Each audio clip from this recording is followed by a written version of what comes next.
প্রিয় দর্শক, স্বাগত জানাচ্ছি চ্যানেল আয়ের পর্দায়। দেশ এবং দেশের বাইরে থেকে যারা এই মুহূর্তে আমাদের সাথে যুক্ত হয়েছেন, চোখ রাখছেন চ্যানেল আয়ের পর্দায়, ইউসিবি টু দ্য পয়েন্টের আয়োজনে আপনাদের সকলকে আমন্ত্রণ।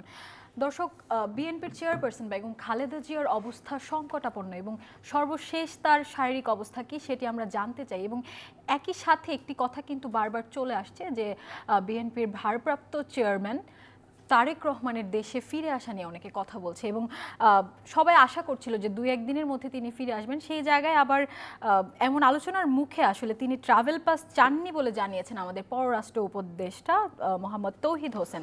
এবং বিএনপির চেয়ারপারসন বেগম খালেদা জিয়াকে ইতিমধ্যে রাষ্ট্রের গুরুত্বপূর্ণ ব্যক্তি তথা ভিভিআইপি ঘোষণা করেছেন অন্তর্বর্তী সরকার। এই ঘোষণাকে তাৎক্ষণিকভাবে কার্যকরী সিদ্ধান্ত নিতে বলা হয়েছে।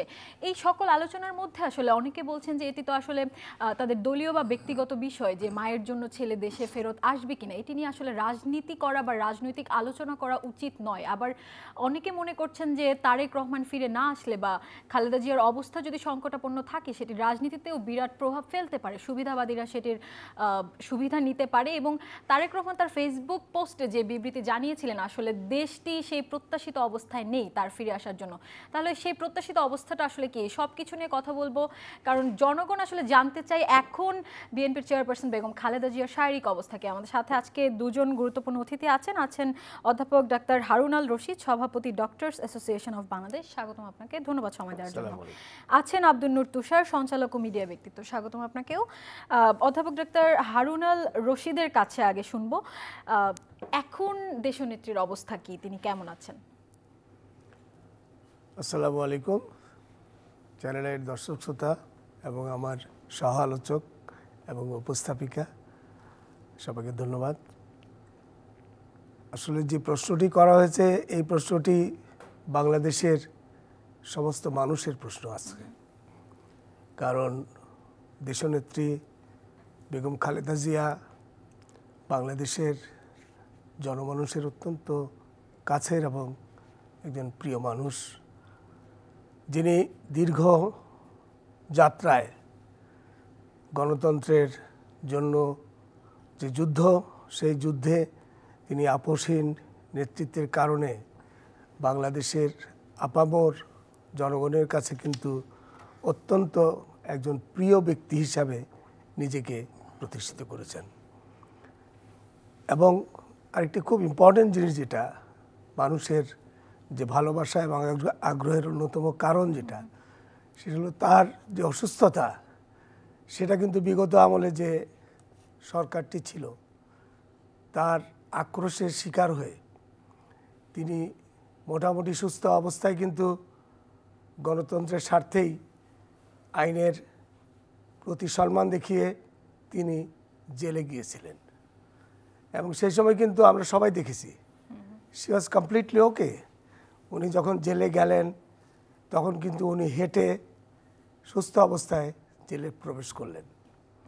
কিন্তু 2.5 বছরের মাথায় করোনাকালীন সময়ে যখন উনি সেই জেল থেকে বের হলেন, তখন কিন্তু তিনি আর হেঁটে বের হতে পারেননি, আপনারা সবাই দেখেছেন। তার মানে জেলে এই 2.5 বছর থাকাকালীন অবস্থায় তার স্বাস্থ্যের প্রতি যে অবহেলা হয়েছিল, চিকিৎসার অভাবে তিনি কিন্তু মারাত্মকভাবে অসুস্থ হয়ে যান। এবং তারই পরিণতিতে কিন্তু আজকে বেগম জিয়ার যে পরিণতি, তারই ফলাফল কিন্তু সেই সময়কার। ওকে হারুন আল রশিদ, আপনার কাছে আবারও এই ব্যাপারে ফিরে আসবো। আমরা ডাক্তার আব্দুল নূর তুষারের কাছে শুনি। এখন আসলে দেশনেত্রীর যে অবস্থা, সেই জায়গায় যে কথাটি বলছিলাম শুরুতে, যে অনেকে বলছেন এটি নিয়েও রাজনীতি করার চেষ্টা করছে, কেউ এই ব্যাপারে কি বলবেন? রাজনৈতিক দলের নেতা নেত্রীকে নিয়ে বিরোধীরা রাজনীতি করার চেষ্টা করবে, এটাই নিয়ম। কারণ বিরোধীরা সবসময় একটি দুর্বল জায়গা অথবা সমালোচনার জায়গা খুঁজবে, প্রতিদ্বন্দ্বিতা তো এই জায়গাটাতেই। কিন্তু আমার কাছে মনে হয়েছে যে এই মুহূর্তে যে ধরনের কিছু সমালোচনা এসেছে সেটা ঠিক মানবিক দৃষ্টিভঙ্গি থেকে না। কোনো সময় আমাদেরকে রাজনীতি ভুলে যেতে হয় এবং কোনো সময় আমাদেরকে রাজনীতির ঊর্ধ্বে উঠে মানবিকতার জায়গাটিকে মনে রাখতে হয়। আমাদের এটা ভাবার কোনো কারণ নাই যে বেগম জিয়ার একমাত্র সন্তান এই মুহূর্তে জীবিত তারেক রহমান, এবং তিনি আসছেন না। কিন্তু মায়ের প্রতি তার যে ভালোবাসা, সেটা নিশ্চয়ই আমাদের কারো চাইতে কম না, তাই না? এবং এইখানে যদি কেউ প্রশ্ন করেন যে উনি কেন মাকে দেখতে আসছেন না, নিশ্চয়ই কোনো যুক্তিসঙ্গত কারণ আছে, যেটা উনি জানেন, অথবা ওনার পরিবার জানেন, যেটা হয়তো তিনি আমাদের সঙ্গে শেয়ার করতে চান না, এবং এই জায়গাটিকে আমাদের শ্রদ্ধা করা উচিত। প্রথমেই পেশেন্টের তথ্য কিন্তু একটি সংবেদনশীল বিষয় এবং গোপনীয় বিষয়। পেশেন্টের পরিবার, যদি পেশেন্ট কথা বলার মতো জায়গায় না থাকেন, তাহলে পরিবার ঠিক করবে যে কতটুকু গোপনীয়তা রক্ষা করা হবে। আর এছাড়া পেশেন্টের নিজেরও ইনস্ট্রাকশন থাকতে পারে। আর ডাক্তারদেরও কিছু এথিক্যাল জায়গা আছে, যে সংবেদনশীল তথ্যগুলি তারা কখনোই বলেন না পরিবারকে ছাড়া, এমনকি পরিবারকেও বলে দেন যে এইগুলি যেন তারা বাইরে না বলে। ফলে আমি মনে করি এই জায়গাতেও আমরা যখন প্রশ্ন করি, সব জানতে চাই, তার চিকিৎসকরা এবং তার পরিবার সিদ্ধান্ত নেবেন কতটুকু আমাদেরকে জানতে দিবেন। বাকিটুকু আমরা আজ না হলে কাল জানতে পারবো, কিন্তু এই মুহূর্তে যেটা প্রয়োজন ওনারা ততটুকুই জানাবেন। তৃতীয় যে জায়গাটি হচ্ছে, সেটি হচ্ছে যে তারেক রহমান কিন্তু অনেকদিন যাবৎ বিদেশে, এবং তার বিদেশে যাওয়ার প্রেক্ষাপট কিন্তু খুব সরল সহজ ছিল না। আমরা জানি 111-এর একটা শাসন ছিল, সেই সময় একটা -2 ফর্মুলা ছিল, সেই সময় বাংলাদেশের 2 প্রধান নেত্রী কারাগারে অন্তরীণ ছিলেন, নানান ধরনের দর কষাকষি ছিল। ফলে উনি যখন চলে গিয়েছেন এবং তারপরে যে দীর্ঘ সময় তিনি বাইরে আছেন, সেই সময়ে তিনি সেইখানে অনেক ধরনের বিয়োগাত্মক ঘটনা তো ঘটেছে। তার ছোট ভাই মারা গেছেন, আমাদের স্কুলের ছাত্র ছিলেন, আমাদের জুনিয়র, উনি নিজেও আমাদের স্কুলে পড়াশোনা করেছেন। তো এটা খুবই দুঃখজনক ঘটনা ছিল যে এরকম একটি সময়ও কিন্তু পুরো পরিবার এক জায়গায় হতে তাদের কষ্ট হয়েছে। তো সবকিছু মিলিয়ে এখন তিনি আসছেন না। তৃতীয় কারণটি হচ্ছে নিরাপত্তা, আমার কাছে মনে হয়। এটা এখন কি -2 এর ফর্মুলাটা আবার একটু মাথাচাড়া দিয়ে উঠেছে? -2 ফর্মুলা মাথাচাড়া দিয়েছে কিনা এটা আমরা বলতে পারবো না, কিন্তু নিরাপত্তার অভাবজনিত যে সমস্যাটি রয়েছে এটা কিন্তু সত্য। কেননা আমরা এখনো রাস্তার মব বন্ধ হয় নাই, এখনো আমাদের রাস্তাঘাট পুরোপুরি নিরাপদ হয় নাই, এখনো অনেক ঘটনা ঘটে যেটার দায়িত্ব কেউ নেয় না। ফলে নিশ্চিতভাবে তার সরকারি নিরাপত্তা থাকলেও আমার ধারণা তার নিজস্ব নিরাপত্তাও থাকতে হবে, এবং সেরকম একটি ঘটনা আমরা দেখেছি যে তার জন্য গাড়ি, অন্যান্য নিরাপত্তা ব্যবস্থা, সেগুলির ব্যবস্থা করছিল তার দল। ফলে সেটা পুরোপুরি সম্পন্ন হয়েছে কিনা আমরা জানি না, এটা হয়তো আমার সিনিয়র ভাই হারুন ভাই বলতে পারবেন। আমরা আবার একই মেডিকেলের ছাত্র, আমরা হারুনুল রশিদের কাছে আবার একটু শুনি। কিন্তু আরেকটা আমি শেষ করে দিই। তো নিরাপত্তা একটা ইস্যু, এর বাইরে কিন্তু রাজনৈতিক দলের ইন্টারনাল অনেক ইস্যু থাকে, যে রাজনৈতিক দল মনে করছে কিনা যে একই সঙ্গে তারা দুইজনই দেশে থাকবেন, অথবা ট্রাভেল পাস নিয়ে তিনি আসবেন, বা অন্য কোনোভাবে আসবেন, নাকি তার জন্য পাসপোর্ট ইস্যু করা হবে। এই বিষয়গুলি তো রাজনৈতিক দল এবং তিনি সিদ্ধান্ত নেবেন। ফলে আমরা আসলে ভালো করে পুরো ব্যাপারটা জানি না। ফলে আমি বলবো তার কথাটাই বিশ্বাস করা উচিত, যে একজন গুরুত্বপূর্ণ ব্যক্তি হিসেবে তার সব কিছু তিনি নিজের সিদ্ধান্তে করেন না, অনেক কিছু নানান ধরনের রিপোর্টের ভিত্তিতে করেন, গ্রিন সিগন্যালের ভিত্তিতে করেন।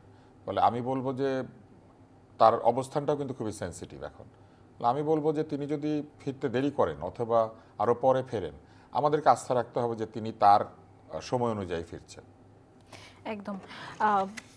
হারুনুল রশিদ, আব্দুল নূর তুষার যেটি বললেন, আসলে একান্তই তার ব্যক্তিগত সিদ্ধান্ত এবং দলীয় সিদ্ধান্ত, আসলে তিনি কেমন আছেন সেটি আমাদেরকে জানানোর। কিন্তু আসলে একজন ব্যক্তি যখন আসলে পুরো দেশের জন্য একজন গুরুত্বপূর্ণ ব্যক্তি বা ভিভিআইপি হয়ে যায়, তখন কিন্তু জনগণের স্বাভাবিকভাবেই সেই প্রতি আগ্রহ থাকে যে তিনি কেমন আছেন বা জানতে চান।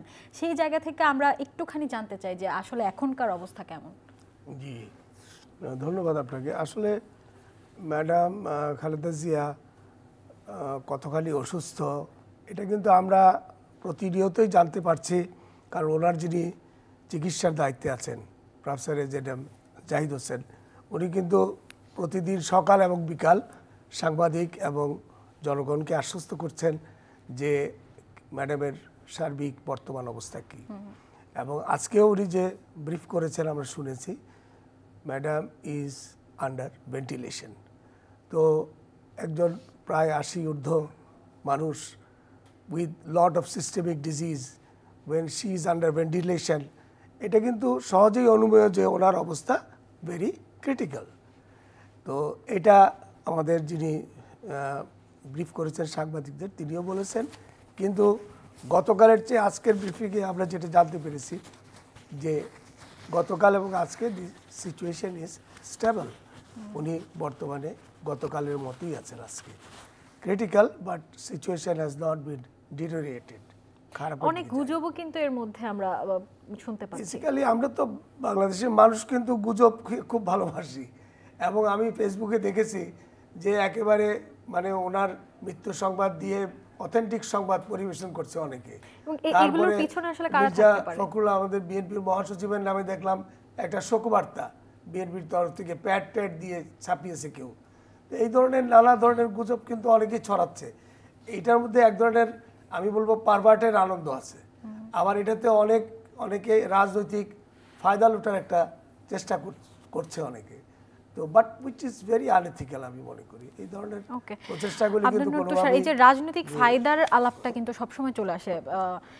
রাজনীতিতে কারা আসলে লাভবান হবে যদি খালেদা জিয়া না থাকে বা তারেক রহমান দেশে না আসতে পারে, সেই জায়গায় হচ্ছে জামায়াতের কথাটা চলে আসে, বা অনেকে বলছে যে জামায়াত কি আসলে চাচ্ছে না কিনা তারেক রহমান বাংলাদেশে ফিরে আসুক, সেই ব্যাপারে কি বলবেন? মানুষ বা পৃথিবীর যে কোনো প্রাণী তার জীবন কিন্তু অনিশ্চিত, মৃত্যু অবধারিত। ফলে মৃত্যু যখন আসে এটাকে আমাদেরকে মেনে নিতে হয়। আমরা চেষ্টা করি চিকিৎসক হিসেবে মৃত্যুকে ঠেকিয়ে রাখতে, জীবনকে দীর্ঘায়িত করতে। কিন্তু যদি মৃত্যু আসে তখন ডাক্তারদের চেষ্টা থাকে মৃত্যু যতটা সম্ভব সহজতর করা যায়, যতটা সম্ভব কমফোর্টেবল করা যায় রোগীকে।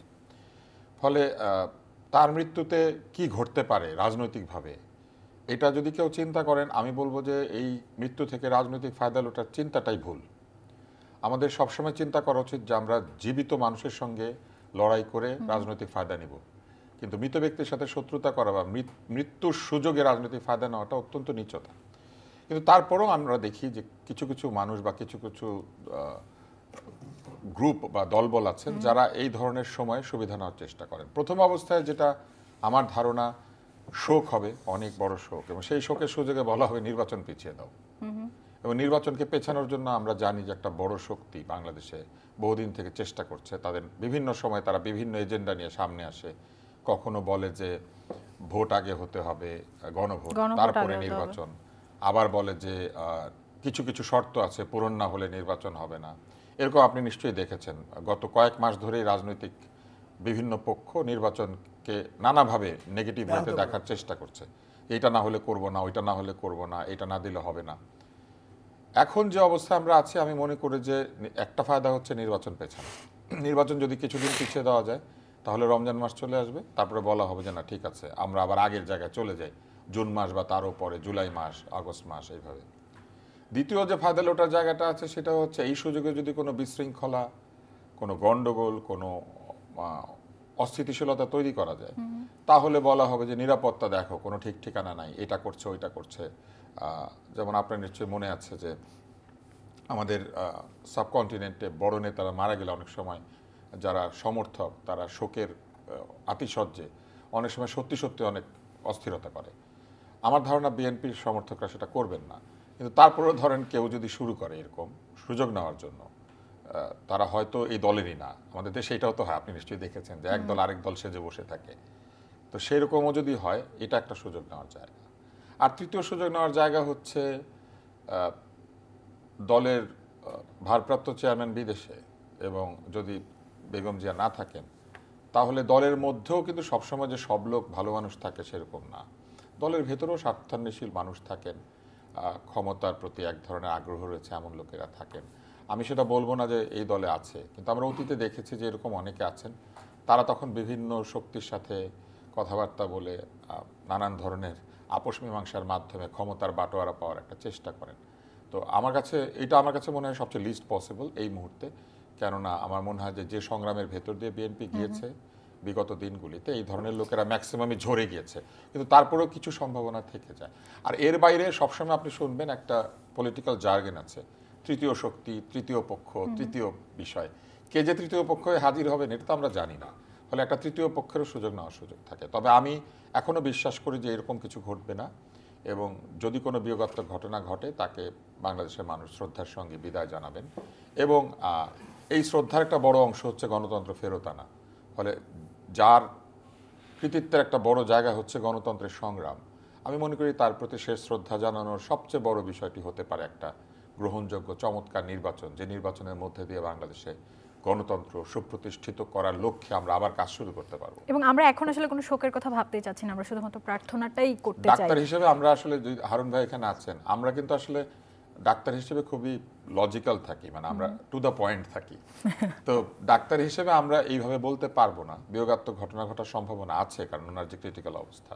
কিন্তু আমরা মানুষ হিসেবে প্রার্থনা করি যে সবকিছুই আসলে আল্লাহর হাতে, ফলে আমরা এর চেয়েও খারাপ রোগীকে ভালো হয়ে আসতে দেখি, এর চেয়ে অনেক ভালো রোগীকে খারাপ হয়ে যেতে দেখি।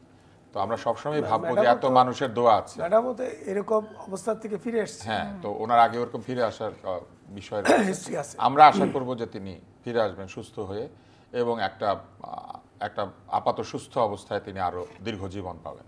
একদম। হারুন আল রশিদ, এখন যে আসলে তাকে অতি গুরুত্বপূর্ণ ব্যক্তি ঘোষণা করা এবং বিভিন্ন বিদেশের নেতারাও বা বিশ্বের অনেক নেতারা আসলে তাকে সম্মান জানিয়েছেন, এই মুহূর্তে এসে আসলে এগুলো কেন হচ্ছে? আমাদের প্রধান উপদেষ্টা এখন এসে ভিভিআইপি ঘোষণা করেছে, বা যে নেত্রী বা সবাই আসলে তাকে ভালোবাসার চোখে দেখছে, আগে তো আসলে ঘটনাটা তেমন ছিল না। এটা ধরেন ম্যাডাম খালেদা জিয়ার ব্যাপারে ওনার যে অ্যাকসেপ্টেন্স টু আদার পার্টিজ, এটা কিন্তু সবসময়ই ছিল। তো এখন যেহেতু উনি ভেরি ক্রিটিক্যালি ইল, এই মুহূর্তে আমাদের প্রধান উপদেষ্টা যে সিদ্ধান্ত নিয়েছেন, এটা আমি মনে করি এটা সময়োচিত। এটা নাথিং ব্যাড ইন ইট, এবং কোনো ইন্টেনশন নিয়ে করেছেন বলেও আমার মনে হয় না। It's a respect to a leader who is accepted by all the parties. আপনি দেখেছেন যে উনি অসুস্থ হওয়ার পরে কিন্তু দল ও মত নির্বিশেষে এভরি ওয়ান হ্যাজ ভিজিটেড। এখানে কিন্তু কি কোন দল, আমি বলবো সব দল থেকে গিয়েছে, এবং প্রত্যেকেই কিন্তু ওনার আশু রোগ মুক্তির জন্য ওখানে কথা বলেছেন, ওনার সুস্থতার জন্য কামনা করেছেন। তো this is a unified response of the nation. তো সেই জায়গায় প্রধান উপদেষ্টাও যে একটা gesture, it's a good gesture, এবং এইখানে কিন্তু মানুষের আস্থা অর্জন করেছেন প্রধান উপদেষ্টা। আমি বলবো এটার মাধ্যমে উনি, আমি বলবো যে very good political step it has been taken. ম্যাডামের কিন্তু এখন খুব একটা নিরাপত্তার দরকার নেই, because she is in ICU, কিন্তু ওনাকে এই নিরাপত্তার মাধ্যমে ওনার প্রতি কিন্তু একটা রেসপেক্ট দেখানো হয়েছে। এই যে রেসপেক্ট, এটা কিন্তু মানে আমি বলবো ভিন্নভাবে এই রেসপেক্টটা আমাদের প্রধান উপদেষ্টা পাবেন। এই রেসপেক্ট দেখানোর মাধ্যমে কিন্তু উনিও জনগণের একটা আস্থার জায়গায় যাবেন। ওকে, আব্দুল নুর তুষার, আসলে রাজনীতি তো একটি চলমান প্রক্রিয়া, যা কিছুই হয়ে যাক না কেন রাজনীতি চলতে থাকবে। তাই রাজনীতির কথাই আসলে ফেরত আসি। আইআরআই-এর একটি জরিপে আজকে 70% বাংলাদেশি মানুষ অন্তর্বর্তীকালীন সরকারের উপর সন্তুষ্ট বলে বা দেশ সুষ্ঠুভাবে চালাচ্ছে তেমন একটি জরিপে উঠে এসেছে, এবং 80% মানুষ বিশ্বাস করছে যে নির্বাচন সুষ্ঠু হবে। এখন আপনার কাছে কি মনে হচ্ছে, আসলে সেই জরিপে অংশগ্রহণই করেছে কতজন, বা এই ধারণাটা আসলে ভেগ হয়ে গেল, নাকি আসলেই মানুষ খুশি? আইআরআই একটি আন্তর্জাতিক সংগঠন, তবে আমার মনে আছে যে আইআরআই সবসময় বিগত সরকারের প্রধানমন্ত্রী শেখ হাসিনাকেও অনেক জনপ্রিয় বলতো, এবং কোনো জরিপেই তার প্রতি মানুষের সমর্থন নাই, বা তাকে মানুষ কোনো কারণে কম জনপ্রিয়তায় তিনি চলে যাচ্ছেন, কোনো জরিপেই সেটা আসে নাই। সবসময় এসেছে যে আওয়ামী লীগ খারাপ করলে উনি ঠিক কাজ করছেন, এরকম এসেছে আইআরআইয়ের। ফলে আমি না আসলে কোনো জরিপে বিশ্বাস করি না। আমার কাছে সবসময় মনে হয় জরিপ একটা ধারণা দিতে পারে, কিন্তু জরিপ কখনো আমাদেরকে একদম সত্যের কাছাকাছি নিতে পারে। জরিপ আসলে এক ধরনের কাছাকাছি যাওয়ার চেষ্টা, জানার চেষ্টা। ফলে আমি যদি আপনি বলেন 70, এটা আরেকজন জরিপ করলে 60 হবে, আরেকজন জরিপ করলে 80 হবে। জরিপেরও অনেক সুবিধা অসুবিধা থাকে, কার কাছে গিয়েছেন, রেসপন্ডেন্ট কারা, কোন এলাকায় করেছেন, শহরে না গ্রামে, এরকম নানান বিষয় রয়েছে। ফলে জরিপ পরীক্ষা করা ছাড়া জরিপ নিয়ে কথা বলা সম্ভব না। আর 80% মানুষ নির্বাচন চায়, আমার তো মনে হয় 90% মানুষ, 100% মানুষই নির্বাচন চায় না, নির্বাচন সুষ্ঠু হবে বলে মনে করছে। হ্যাঁ, তো সুষ্ঠু হবে বলে মনে করে 80% লোক কেন? আমি তো মনে করি 90% বা 100% লোক এটা মনে করতে পারে। নির্বাচন সুষ্ঠু হবে বলে মনে করার সাথে নির্বাচন সুষ্ঠু হওয়ার কোনো সম্পর্ক নাই। আমরা মনে করতে পারি যে আমার ছেলে বা মেয়ে পরীক্ষায় পাশ করবে, কিন্তু পরীক্ষাটা হওয়ার আগের দিন পর্যন্ত বলা সম্ভব না যে আদৌ ভালো পরীক্ষা দিয়েছে কিনা। এই জন্য আমরা নির্বাচনের দিন বুঝতে পারবো যে নির্বাচন গ্রহণযোগ্য সুষ্ঠু হলো কিনা। নির্বাচন আয়োজন করে তারপরে গিয়ে জিজ্ঞেস করা উচিত নির্বাচন সুষ্ঠু হয়েছে বলে মনে করেন। এইটা যদি তখন লোকে বলে যে হ্যাঁ আমরা মনে করি 70% লোক নির্বাচন সুষ্ঠু হয়েছে, তখনই কেবলমাত্র নির্বাচন সুষ্ঠু হবে। নির্বাচনের আগের দিন পর্যন্ত আমরা যতই বলি না কেন আমরা ভাবছি নির্বাচন ভালো হবে, নির্বাচনের দিন পুরো গড়বড় হইতে পারে। ফলে নির্বাচন আয়োজন করাটাই চ্যালেঞ্জ, এবং সেটা হয়ে যাওয়ার পরে আমি মনে করি জিজ্ঞেস করা উচিত যে নির্বাচন কি ভালো হলো নাকি হলো না। আর তৃতীয় যে জায়গাটি, সেটি হচ্ছে যে এসএসএফের বিষয়ে আপনি প্রশ্ন করেছিলেন। আমার ধারণা যে ভিভিআইপি মানে অতি গুরুত্বপূর্ণ ব্যক্তিরা যখন এসএসএফ পান, তখন তার ইমিডিয়েট ফ্যামিলি মেম্বাররাও পান। তো সেই কারণে আমার মনে হয় যে তারেক রহমান দেশে ফিরবেন এরকম কোনো একটি সম্ভাবনা দেখা দিলে যাতে তিনি আসার সাথে সাথে এসএসএফ পান। আমার ধারণা এই ডিসিশনের মধ্যে দিয়ে এইটাও করার একটা চেষ্টা করা হয়েছে। এবং আমাদের আসলে বিজয়ের মাস শুরু হয়েছে, ডিসেম্বর মাস। সেই জায়গায় অনেকেই মুক্তিযুদ্ধ নিয়ে সামাজিক যোগাযোগ মাধ্যমে দেখছি কথা বলছে বা পোস্ট দিচ্ছে, বা আমরা যেরকম শুভেচ্ছা বা অভিনন্দন জানাই, সেই জায়গায় ডাকসুর নারী নেত্রী মুক্তিযুদ্ধ বিষয়ক সম্পাদক, এটা নিয়ে একটু কথা বলতে চাই। বা অনেকে আমরা তো পাকিস্তান জিন্দাবাদের স্লোগানও শুনতে পেয়েছি। তো সেই সামাজিক যোগাযোগ মাধ্যমের পোস্টে আমরা দেখেছি যে সেখানে পাকিস্তান কথাটির উল্লেখ নেই, বা 47 থেকে ধরে ধরে তিনি এগিয়েছেন।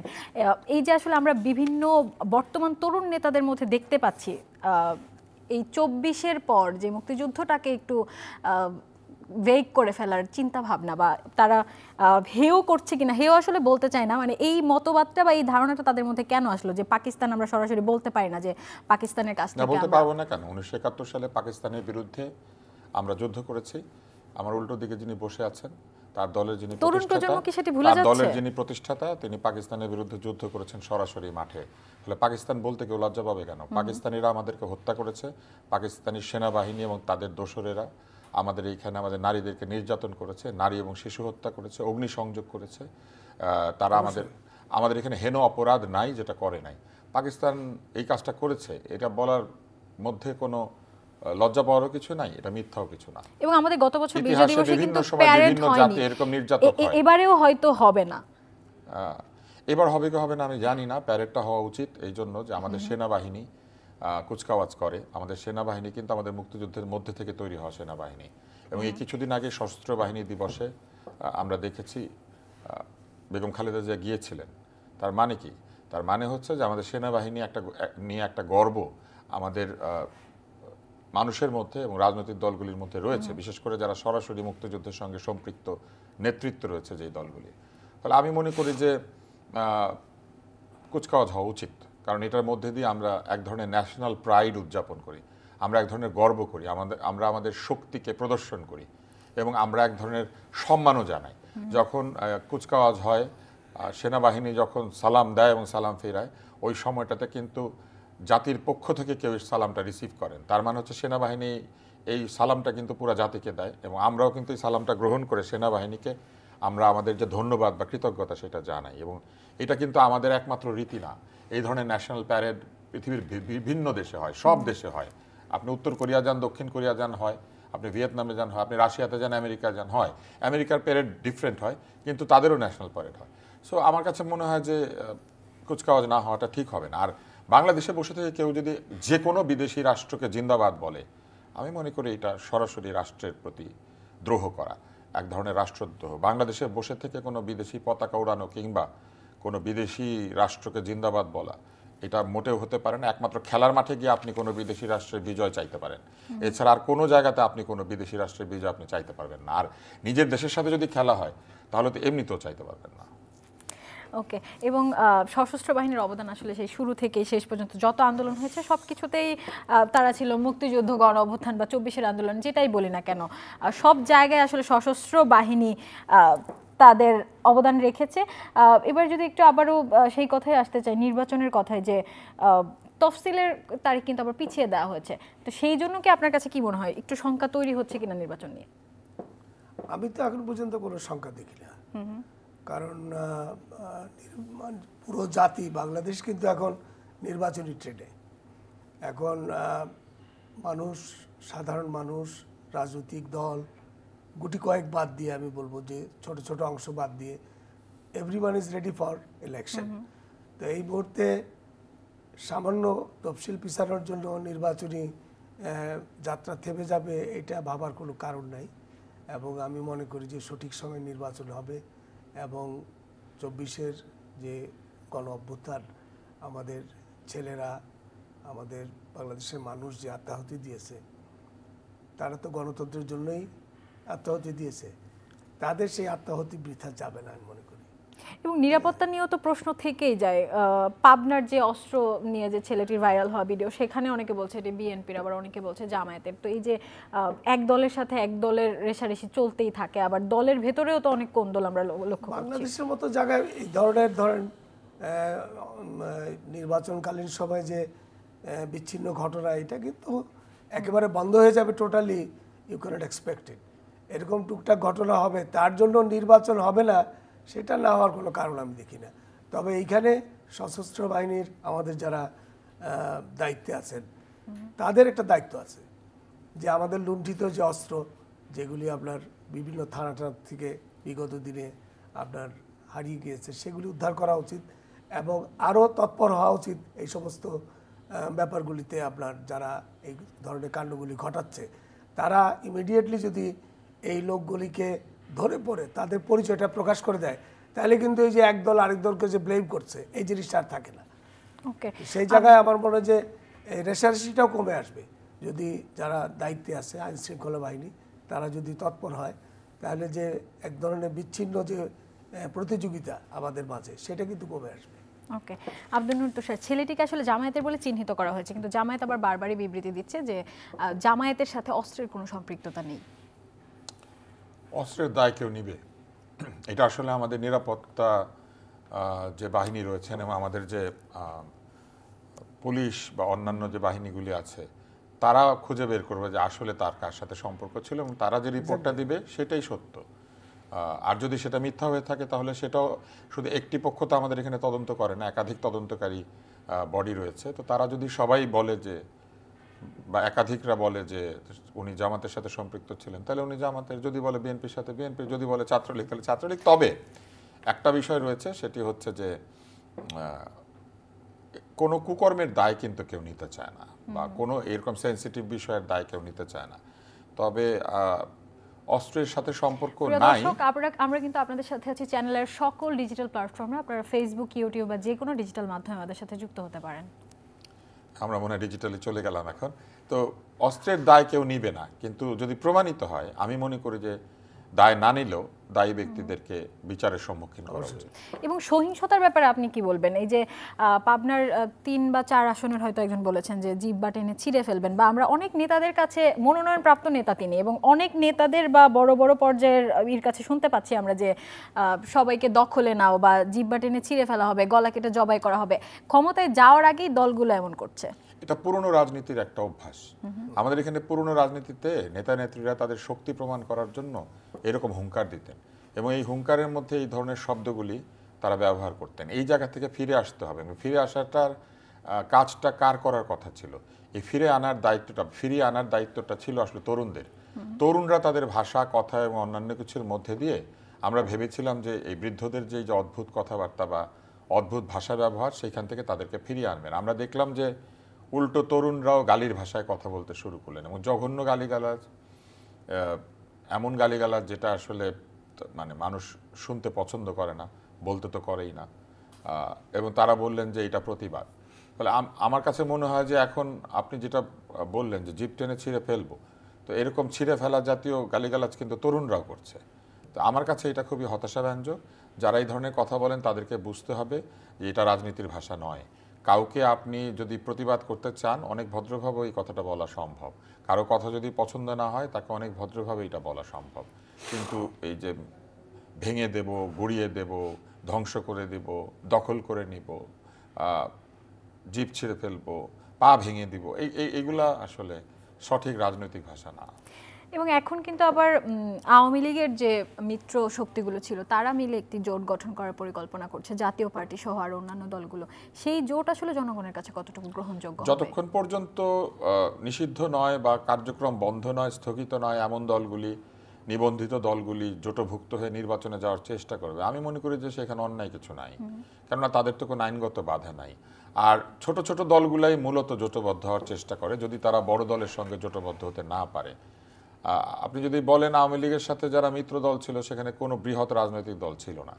এমনকি বিএনপির সাথেও যারা যায় বা অন্যান্য পক্ষ যখন জোটবদ্ধ হয় তখন তারা খুব একটা বৃহৎ দল থাকে না। এই ছোট দলগুলিতে 2-1 বৃহৎ নেতা থাকেন, যে নেতাদেরকে মানুষ সম্মান করে, শ্রদ্ধা করে, তাদের জিতে আসার একটা সম্ভাবনা থাকে এলাকাতে, অথবা অনেক ভোট কেটে নেওয়ার সম্ভাবনা থাকে। ওই জিনিসটাকেই তারা পুঁজি করে বড় দলের সঙ্গে নেগোসিয়েশন করেন। নিজেরা হয়তো 2-3টা সিট জনপ্রিয়তার কারণে পান, তার সঙ্গে সাথের 2-1 লোককে নিয়ে তারা দর কষাকষি করেন। এখন এই ছোট দলগুলি যারা আওয়ামী লীগের সঙ্গে ছিল তারা যদি জাতীয় পার্টির নেতৃত্বে এক হয়ে নির্বাচনে আসে, আমি মনে করি যে নির্বাচন তাতে আরও ভালো হবে। এই জন্য হবে যে আরও বহু লোক নির্বাচনে অংশ নিতে পারলো। সেক্ষেত্রে এই কথাটা থাকবে না যে অনেক দলকে নির্বাচনে অংশ নিতে দেওয়া হয় নাই। তখন আওয়ামী লীগ স্থগিত থাকার কারণে নির্বাচন করলো না, কিন্তু বাকি সবাই তো করলো। তাতে করে যেটা ঘটবে, এক ধরনের রাজনৈতিক সুবিধা পাবে এই সরকার এবং ভবিষ্যতের সরকারও, যে শুধু আওয়ামী লীগকেই এই তাদের যে ভূমিকা, সেই নির্বাচনটা আসলে ইনক্লুসিভ হবে, মানে ভূমিকার কারণে স্থগিত করা হয়েছে, এই হারুন সুবিধাটা আল পাবে। রশিদ। আরেকটা সুবিধা পাবে, সেটা হচ্ছে এইসব জায়গা থেকে যদি বেটার নেতারা নির্বাচিত হয়ে আসেন এই ছোট দলগুলি থেকেও, তাহলে সংসদ অনেক কার্যকর হয়ে যাবে, রাস্তাঘাটে আন্দোলন অনেক কমে যাবে, সরকারের স্থিতিশীলতা অনেক বাড়বে। একদম। হারুন আল রশিদ, এটি আসলে জনগণের কাছে কতটুকু গ্রহণযোগ্য হবে? অনেকে কিন্তু অনেক প্রশ্ন তুলেছে যে তাদেরকেও আসলে বিচারের আওতাধীন আনা উচিত বা বিচার প্রক্রিয়া নেওয়া উচিত, এই যে মিত্র দলগুলো আওয়ামী লীগের যারা জোট গঠন করে নির্বাচনে যেতে চাচ্ছে। জি জি, এটা তো যেহেতু তাদেরকে সরকার নিষিদ্ধ করে নাই, they have every right to go to election. তো তারা চেষ্টা করছে জনগণের কাছে যাওয়ার, এবং সেই জন্য তারা জোটবদ্ধ হচ্ছে, এবং বাংলাদেশের মানুষ যদি তাদেরকে চায় তারা আবার নির্বাচিত হবে। তো আমার মনে হয় যে যারা আওয়ামী লীগের সাথে ওই সময় জোটবদ্ধ ছিল অথবা আন্দোলনের বিপক্ষে অবস্থান নিয়েছিল, তারা নির্বাচনে গেলে পরেও খুব একটা সুবিধা তারা পাবে না। তবে নির্বাচনটি গ্রহণযোগ্যতা বাড়বে যদি তারা প্রত্যাখ্যাত হয় জনগণের দ্বারা। সুযোগ পাওয়া সত্ত্বেও জনগণ যদি তাদেরকে ভোট না দেয়, তাহলে কিন্তু নির্বাচনের গ্রহণযোগ্যতা অনেক বেড়ে যাবে। আমি মনে করি এটা this is a positive thing, ওদেরকে সুযোগ দেওয়া উচিত, তাহলে এই নির্বাচনটি আপনার গ্রহণযোগ্যতা অনেক বেড়ে যাবে। এবং আমি শিওর বাংলাদেশের মানুষ কিন্তু যদি নিরপেক্ষভাবে ভোট দেওয়ার সুযোগ পায় এবং স্বাধীনভাবে ভোট দিতে পারে, তাহলে বিগত আমলে যারা স্বৈরাচারের দোষর ছিল একটি লোকও নির্বাচিত হবে না। আমি এই ব্যাপারে একদম নিশ্চিত। ওকে, আব্দুল নূর তুষারকে দিয়ে শেষ করব। আপনি তরুণদের কথা বলছিলেন, সেখানে গেলে আসলে উপদেষ্টাদের কথা চলে আসে, দুজন উপদেষ্টা বা যেসব উপদেষ্টা আসলে নির্বাচন করবেন বলে বলছেন, এই নিয়ে কিন্তু নানান বিতর্ক সৃষ্টি হচ্ছে, সে ব্যাপারে কি বলতে চান? আমি নিজেও মনে করি যে যারা উপদেষ্টার দায়িত্ব পালন করেছেন তাদের এই ইমিডিয়েট যে নির্বাচন সামনে, সেখানে অংশ না নিলেই ভালো। এই জন্য যে এতে করে একটা প্রশ্ন উদিত হবে যে তারা সরকারে বসে থেকে নির্বাচনটিকে গুছিয়ে নিয়ে তারা একদম শেষ মুহূর্তে এসে সংসদের ট্রেনে উঠে পড়লেন। আর এই যে সময়ে তারা তাদের যে পরিচিতি, এই পরিচিতিটার জন্য তারা সরকারি ব্যবস্থাকে ব্যবহার করেছেন, বিভিন্ন এলাকাতে বরাদ্দ দিয়েছেন, বিভিন্ন জায়গাতে গিয়েছেন, উপদেষ্টা হিসেবে ফুটবল খেলেছেন, ক্রিকেট খেলেছেন, উপদেষ্টা হিসেবে বড় বড় সিদ্ধান্ত দিয়েছেন, মিডিয়ার অ্যাটেনশন পেয়েছেন। তাহলে তো তিনি আসলে এই সরকারি ব্যবস্থাকে ব্যবহার করে তার যে প্রতিদ্বন্দ্বী তার চেয়ে বেশি অ্যাডভান্টেজ নিলেন। তার প্রতিদ্বন্দ্বী তো সেই অ্যাডভান্টেজ পায় নাই। তো এই যে অ্যাডভান্টেজিয়াস পজিশন থেকে নেমে এসে নির্বাচন করলে যেটা হয় যে নির্বাচনে এক ধরনের অ্যাডভান্টেজ পাওয়া যায় ওই সময়ও, যে কারণেই কিন্তু অতীতে তত্ত্বাবধায়ক সরকারের নিয়ম যখন করা হয়েছিল তখন বলা হয়েছিল যে উপদেষ্টা থেকে তারা ওই নির্বাচনটা করতে পারবেন না।